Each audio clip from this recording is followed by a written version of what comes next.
באזורים אחדים בעולם ישנם קהילות שלמות של בני אדם שהאנשים שם מאריכים ימים באופן מעורר השתאות ומגיעים לגיל 100 שנים ויותר.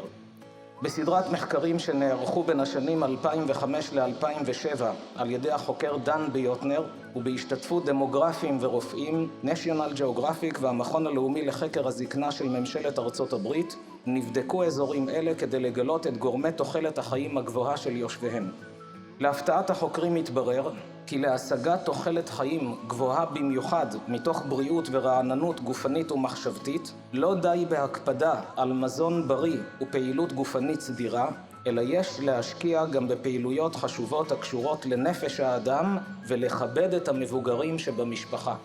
אז נראה את המסקנות שלהם ואיך זה מתחבר ליהדות, לתורה שלנו.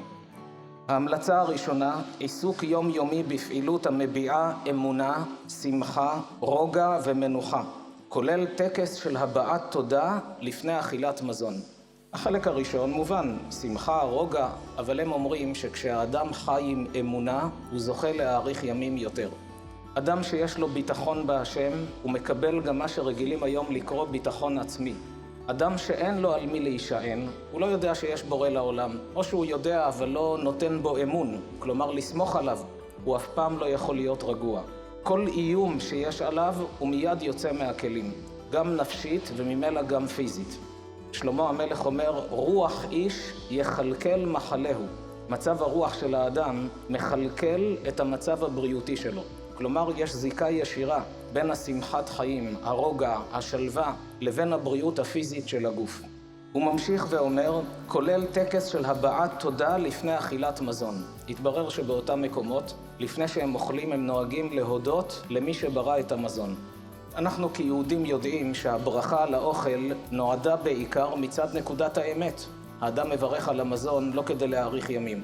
אבל יש כלל שכתב הרמב"ן שבכל מצווה הקדוש ברוך הוא סידר תועלת לאדם שהוא ירוויח גם בעולם הזה, לא רק בעולם הבא.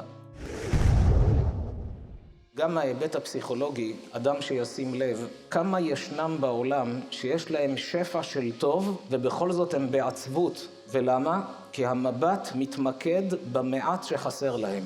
זה שיש עיניים לראות, רגליים ללכת, ידיים מתפקדות, מיטה לישון, זה בכלל לא מובן מאליו. יש בעולם המון שאין להם מיטה לישון. קראתי מספרים שהם נשמעים בלתי נתפסים מבחינת האחוזים, הרבה יותר ממה שאנחנו חושבים. והאדם שיש לו את זה, פתאום במה הוא מתמקד? באיזו בעיה קטנה שלא יסתדר, זה נועל אותו, הופך אותו לאדם עצוב, לאדם עצבני.